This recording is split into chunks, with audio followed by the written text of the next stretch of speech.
ایک صاحب بتا رہے تھے کہ مسجد میں چند روز سے نماز فجر کی جماعت کے بعد ایک شخص باقاعدگی سے مجھ سے مصافحہ کرنے لگا تھا۔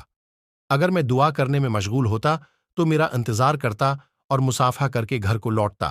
وہ اب مسجد میں بھی جلدی آنے لگا تھا، پہلے پہلے آذان کے فوراً بعد، پھر آذان سے پہلے، پھر اس سے بھی پہلے۔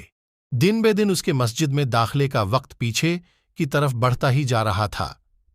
ایک دن مصافحہ کرتے اس نے مجھ سے کہا، میں ہمیشہ سے آپ پر رشک کرتا آیا ہوں، جبکہ میں روز ہی پوری کوشش کرتا رہا ہوں کہ اب کی بار آپ سے پہلے مسجد میں داخل ہوں گا، مگر ہر بار آپ کو ہی پہلے یہاں موجود پایا۔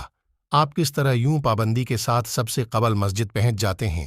میں نے نہایت صبر اور ٹھہر ٹھہر کر جواب دیا، میری 2 بیویاں ہیں، وہ دونوں مل کر میری خدمت کرتی ہیں اور نماز کی اس پابندی میں میری مدد کرتی ہیں۔ وہ شخص میرے جواب سے اتنا متاثر ہوا کہ اس نے بھی دوسرا نکاح کر لیا۔ اب الحمدللہ وہ نماز فجر میں سب سے پہلے مسجد میں موجود ہوتا ہے، کیونکہ وہ میرے ساتھ ہی مسجد میں سوتا ہے۔